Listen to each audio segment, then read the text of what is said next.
Assalamualaikum warahmatullahi wabarakatuh.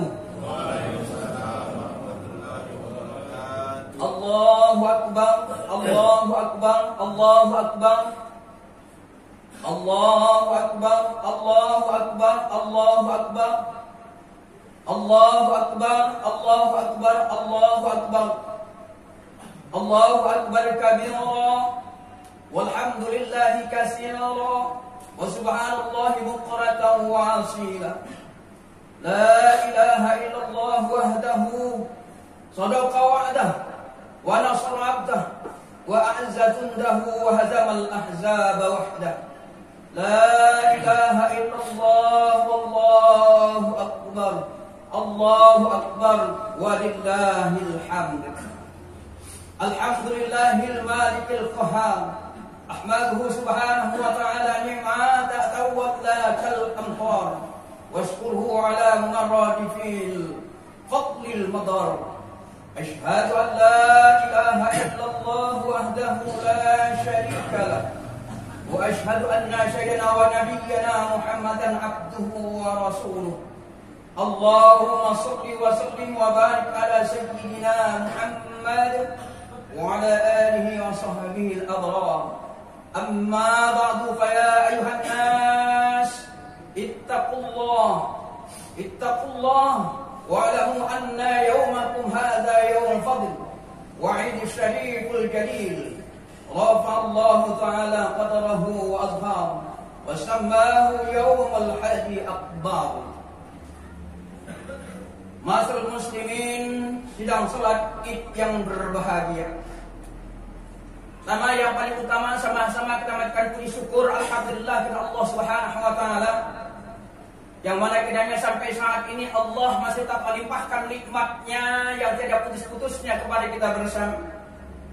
Di antara nikmat itu adalah nikmat sehat, kesempatan, keluangan waktu, panjangnya umur yang diberikan oleh Allah Subhanahu wa taala. Teristimewa adalah nikmat iman dan Islam. Nah, di antara nikmat itu tidak dapat kita pisahkan satu dengan yang lainnya. Jika terpisah satu di antaranya, sudah jelas para jamaah tidak akan hadir bersama-sama kita di dalam masjid ini telah mereka melaksanakan yaitu salat Id. Kemudian selawat beriring salam dihadiahkan kepada ruh junjungan besar kita Muhammad sallallahu alaihi wasallam. Allahumma shalli wa sallim wa barik alaihi. Sudah sewajarnya kita sebagai umatnya, mari kita laksanakan syariat yang dibawanya. Kemudian kita perbanyak salawat atasnya. Dengan demikian kita tergolong kepada umatnya yang soleh dan solehah. Amin ya rabbal alamin. Hadirin sidang jemaah salat Id yang dirahmati Allah, pada hari ini ada dua peristiwa penting yang terjadi jagat raya ini, yang merupakan keagungan dan kebesaran Islam. Peristiwa penting itu adalah yang pertama, sejarah membuktikan bahwa pada hari ini ribuan bahkan jutaan kaum muslimin dari berbagai penjuru dunia sedang berkumpul di wilayah kota Mekah dalam rangka menunaikan ibadah haji rukun Islam yang kelima. Mereka datang dari berbagai penjuru dunia, mengharungi lautan dan melintasi udara. Ada yang datang sendirian, ada yang bersama istri dan keluarga, meninggalkan kampung halaman, berhadapan dengan berbagai halangan dan rintangan, bergulat dengan berbagai kesukaran dan kesulitan. Semua itu dilakukan dengan hati yang ikhlas, semata-mata karena Allah dan mengharapkan keridhaan Allah Subhanahu wa taala. Allahu akbar, Allahu akbar, Allahu akbar walillahil hamd. Peristiwa berkumpulnya kaum muslimin di padang Arafah yang sangat tandus dan gersang, berpakaian serba putih yang tidak berjahit, adalah suatu perlambang bahwa agama Islam mengajarkan sifat kebersamaan.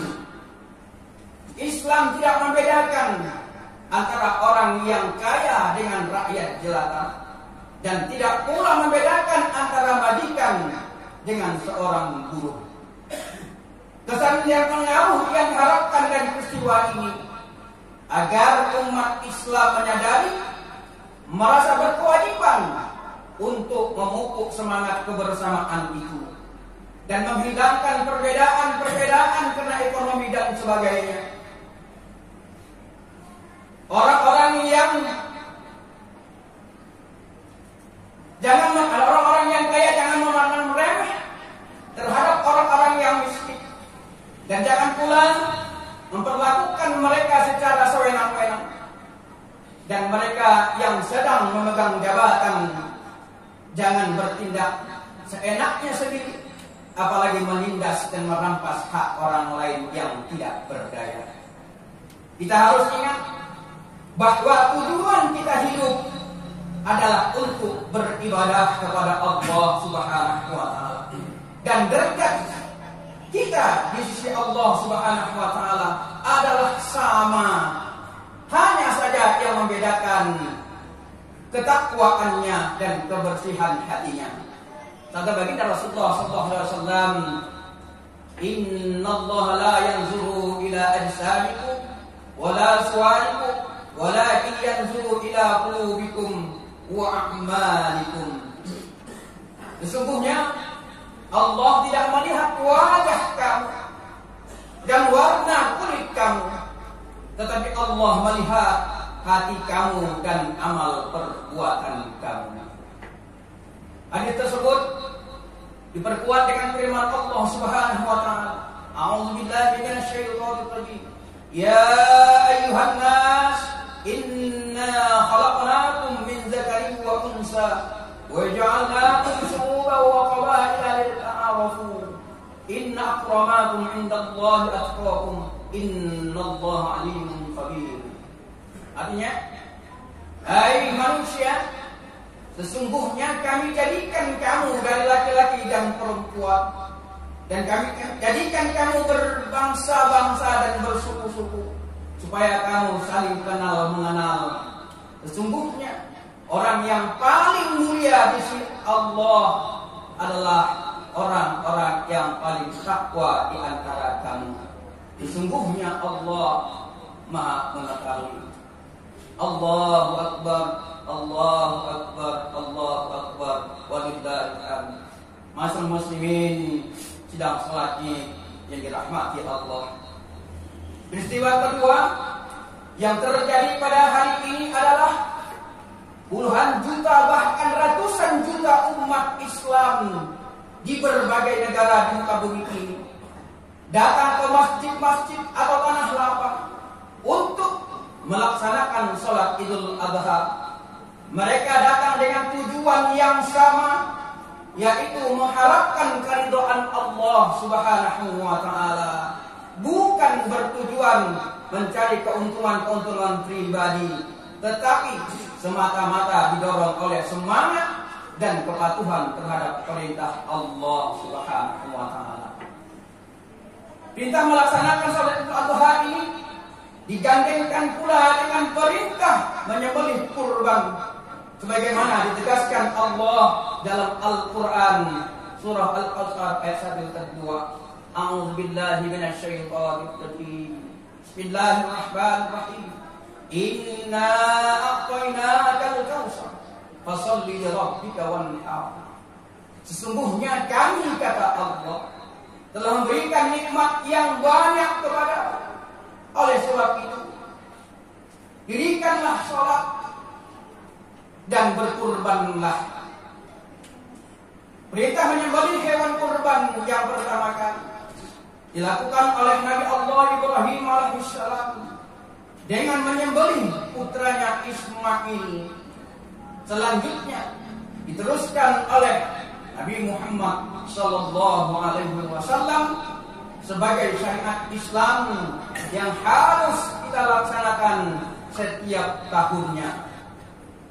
Masyaallah muslimin sedang jemaah rahmati Allah.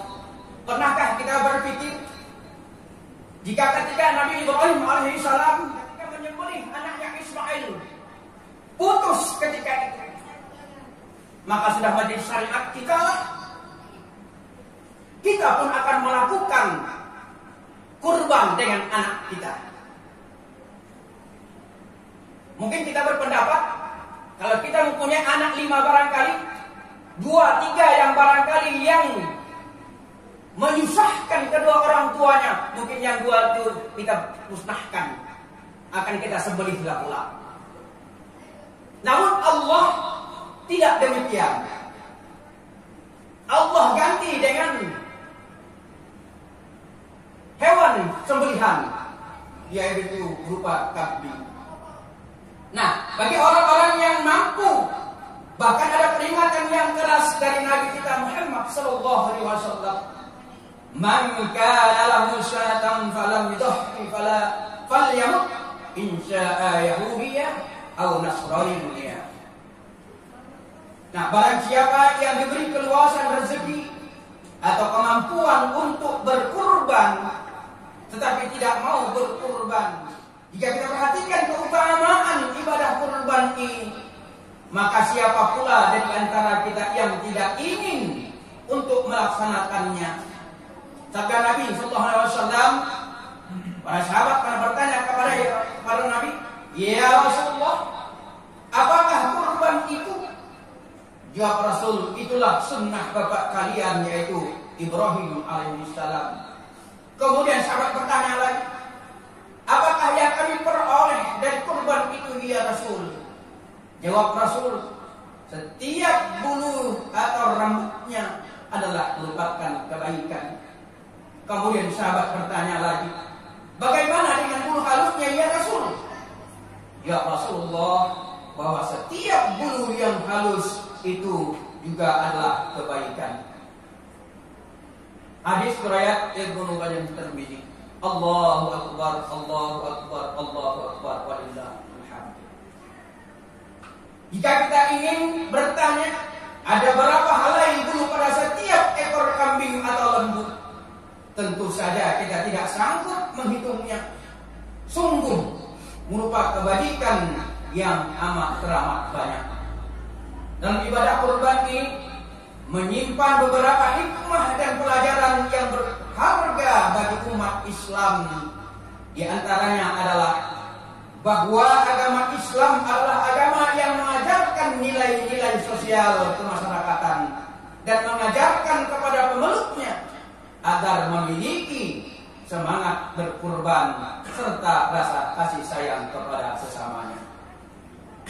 Perintah untuk melaksanakan sholat Idul Adha dan menyembelih kurban dirangkai dalam satu ayat. Ini dimaksudkan agar umat Islam tidak hanya memikirkan kepentingan dan keperluannya sendiri. Umat Islam yang berkecukupan tidak boleh memikirkan urusan pribadinya saja, melainkan harus berkiprah di tengah-tengah masyarakatnya, terutama turut membantu keperluan fakir miskin dan anak yatim. Nah, pengorbanan yang dimaksud dalam Islam adalah pengorbanan yang tulus semata-mata karena Allah Subhanahu wa taala, bukan pengorbanan yang semu atau pengorbanan yang bersyarat.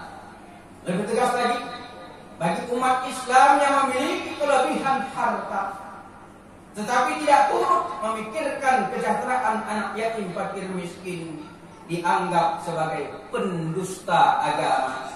Allah jelaskan dalam Al-Quran surah Al-Maun ayat 3, "A'udzubillahi minasyaitonir rajim. Bismillahirrahmanirrahim. Ara'aital ladzi yukadzibu bid-din, fadzalika alladzi yad'ul yatim wa la yahuddu 'ala ta'amil miskin." Tahukah kamu orang-orang yang mendustakan agama, yaitu orang-orang yang menghardik anak yatim dan tidak mau memberi makan fakir miskin. Demikianlah antara lain hikmah yang dapat kita petik dari khutbah Idul Adha kali ini, yakni pertama, pelaksanaan ibadah haji adalah merupakan suatu perlambang bahwa Islam mengajarkan sesungguhnya manusia itu adalah sama dalam pandangan Allah Subhanahu wa taala. Hanya yang membedakannya adalah sifat takwanya, bukan harta, bukan pula kedudukan, dan bukan pula pangkat dan jabatan. Yang kedua, salat Idul Adha merupakan wujud kepatuhan kita kepada perintah Allah Subhanahu wa taala serta mengakui kecerdilan kita di hadapannya. Ketiga, ibadah kurban merupakan petanda bahwa agama Islam adalah agama yang mengajarkan nilai-nilai sosial kemasyarakatan serta memiliki rasa kasih sayang. Demikianlah soliditas yang tinggi kepada sesamanya. Masyaallah muslimin dan salat Id yang berbahagia, mudah-mudahan kiranya salat Idul Adha kali ini adalah merupakan salat Idul Adha yang terbaik dalam kehidupan ini. Sebab tidak ada jaminan kita kelak sampai kepada Idul Adha 1442 Hijriah. Hal itu terbukti banyak sudah saudara-saudara kita handai dan golak pada tahun lalu masih sama-sama kita untuk melaksanakan sholat Idul Adha. Namun pada kali ini mereka tidak lagi beserta kita karena mereka sudah dipanggil oleh Allah Subhanahu wa taala. Oleh karenanya barangkali selain Allah memberikan hak hidup kepada kita, diberi kesehatan dan kekuatan kepada kita, mari dengan sisa umur yang diberikan oleh Allah Subhanahu wa taala ini kiranya kita manfaatkan untuk mencapai keridhaan Allah Subhanahu wa taala. Jangan pula sebaliknya. Dengan umur yang ada yang diberikan oleh Allah ini kita pergunakan pula kepada hal-hal yang mendatangkan kemurkaan Allah Subhanahu wa taala. Sehingga kita menjadi orang-orang yang merugi di hadapan Allah Subhanahu wa taala. Sabda baginda Rasulullah sallallahu alaihi wasallam pernah menyampaikan, khairun nas man tala umruhu wa sya'atu amal. Sebaik-baik manusia itu, kata baginda Rasul, adalah orang-orang yang dipanjangkan Allah umurnya, kemudian baik amal perbuatannya. Wa syarrun nas man tala umruhu wa syarru sya'il amal. Sejelek-jelek manusia, seburuk-buruk manusia, panjang umurnya, jelek pula perangai dan perbuatannya. Mereka itulah orang-orang yang tersesat di sisi Allah Subhanahu wa taala. Semoga Allah memberikan hidayah dan inayahnya kepada kita agar dapat mensyukuri umur yang diberikan oleh Allah kepada kita bersama, kita pergunakan untuk mendatangkan keridhaan Allah Subhanahu wa taala. Amin ya rabbal alamin. Demikianlah ibadah kita Idul Adha kita pada pagi hari ini. Mudah-mudahan bermanfaat adanya. Amin ya rabbal alamin. Inna a'tainakal kautsar fasholli li rabbika inna syani'aka huwal abtar. Aqulu qali hadza wastaghfiruh innahu huwal ghafurur rahim.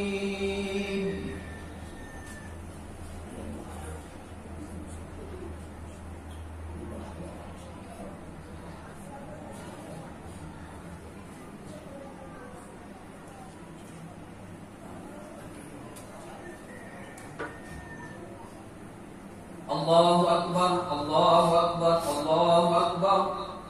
Allahu akbar, Allahu akbar, Allahu akbar, Allahu akbar. Alhamdulillah hamdan katsiran kama amar. Asyhadu an la ilaha illallah wahdahu la syarika lah. Inwaman liman jahada bihi wa kafar. Wa asyhadu anna sayyidina wa nabiyyana Muhammadan abduhu wa rasuluhu khairul khalaiq wal bashar. Allahumma shalli wa sallim wa barik ala sayyidina Muhammad wa ala alihi wa sahbihi musabihi al-wuram. Ya ayyuhan nas ittaqullaha haqqa tuqatih wa la tamutunna illa wa antum muslimun.